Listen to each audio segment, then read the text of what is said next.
Hi everyone. Today we're gonna make my sister-in-law Sarah's hot chocolate. This is inspired after her because she introduced me to Spanish hot chocolate, which is very unlike the American variety. The American variety to me is it's sort of like a warm cup of chocolate milk. It's very watery, it's very milky, very liquidy. The Spanish version is quite thick, almost pudding-like in consistency. And in my opinion, once you try the Spanish version, any other version just doesn't suffice. It doesn't satisfy that chocolate craving. So before we get started, we're going to talk a little bit about chocolate and, of course, love, because the two go hand in hand. So I have a wonderful little brother. He's 4 years younger than me, and it doesn't matter as we age how much older he gets. He's always going to be designated little brother because he's my little brother. And he's my divine friend. We've been friends, no doubt in my mind, been brother and sister going on this adventure through the universe through many lifetimes.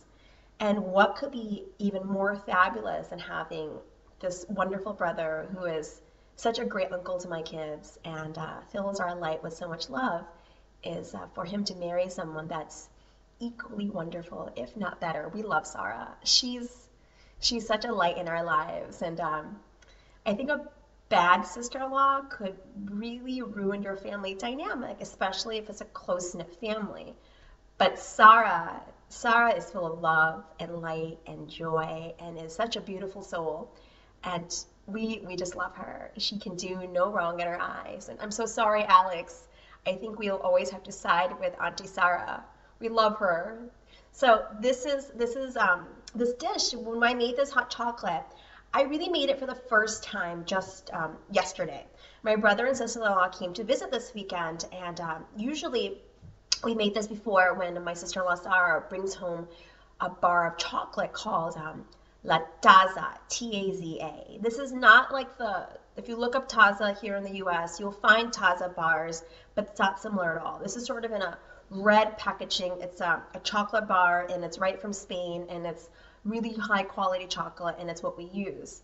But we didn't have any on hand, and I live here in Hollywood, and the only place Sarah knew of that could get us this thick pudding-like Spanish hot chocolate with churros was in Brentwood, Westwood area. And if you know LA, you're generally not going to drive from one part of town to the other with 3 kids in the car when there's rush hour.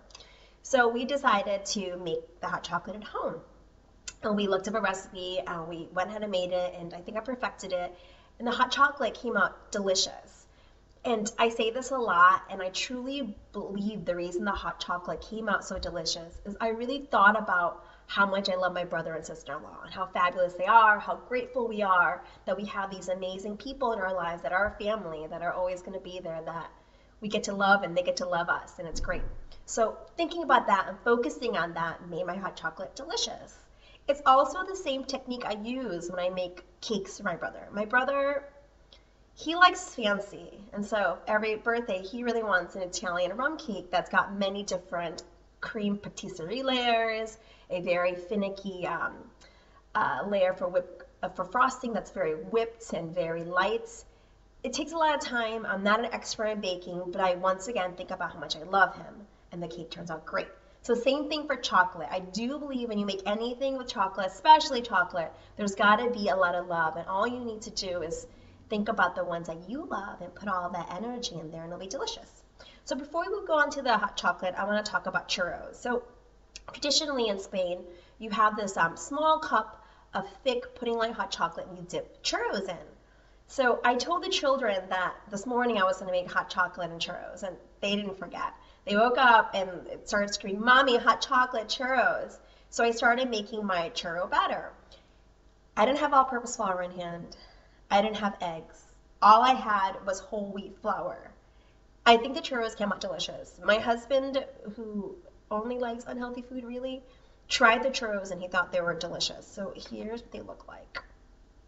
Here are my churros. And I'll tell you how I made these really quickly, and I'm also going to write it up on the blog. So essentially, I took a small pot, and I brought to a boil 1 cup of water and 1 stick of organic butter, which is basically 8 tablespoons of good quality butter. Once that came into a boil, I went ahead and I added 2/3 of a cup of whole wheat flour. I sifted my whole wheat flour and then I added that flour and I just kept vigorously stirring for almost a minute until my dough formed a ball. As soon as that happened, I pulled it off my burner. Oh, and I should mention, I did also add a 1/4 teaspoon of salt. Now, at that point, you're supposed to add 3 beat eggs. I had none. I had no eggs on hand. So I had to just go with this. So I took a really small frying pan because I was running out of rapeseed oil and I want to use a high temperature oil for frying. So I took a little skillet and I filled it up about 2 inches of oil, and I don't have a pastry bag and a star tip, so I had to improvise. I basically took a big freezer gallon bag. I put my batter in here and I clipped one corner, and I squeezed out batter into my oil that was heated to about 375 degrees, and I fried, and it took just a few minutes to fry up. This didn't work. My bag exploded, and so I had to just take the dough and put a little tiny bit in my hands and just sort of roll into logs and fry them up that way. Not exactly beautiful, but we got to do what we got to do. So that was my churros. And now it's time to make the hot chocolate. And I'm going to walk through the steps, and then I'm going to go ahead and heat the stuff on the stove, and I'll be right back. So essentially what I did is in this pot, I put 1 cup of organic milk. I'm going to let this warm up, and as soon as it warms up, I'm going to add to that 6 ounces of good quality chocolate. If you have the Lactaza bar from Spain, use it. I try to order it online. It's not available right now. I might have to beg my sister-in-law to bring back a pound of that stuff. So I'm going to add this. Once my milk and my chocolate have melted, I add in the next phase, which is going to be in this bowl. I've got 2 cups of milk, which I also added 2 tablespoons of cornstarch, and also I added 1 teaspoon of organic vanilla extract and 4 tablespoons of brown sugar. The finished hot chocolate may need 2 extra tablespoons for 6 total tablespoons of sugar, but I'm going to start with 4 and see how we do. So I'll be right back. I'm just going to go ahead and get this started. I am done. The hot chocolate came out amazing, and I want to show you the consistency of the hot chocolate. So hold on one sec.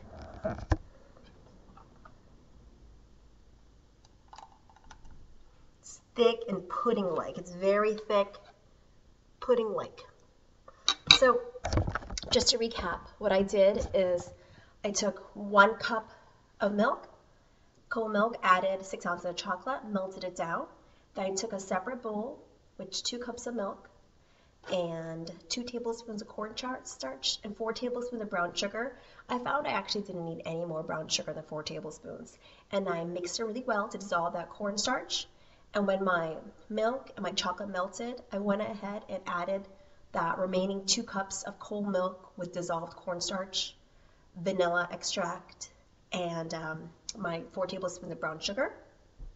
And then I had to mix for about 5-6 minutes until the mixture got very thick, very, very thick, to that pudding-like consistency.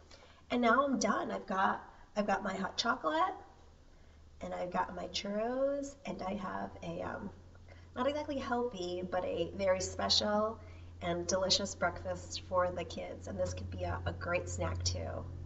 And thank you, Sarah, so much for teaching us how to enjoy real hot chocolate. We love you so much, and we wish you were here to enjoy this with us.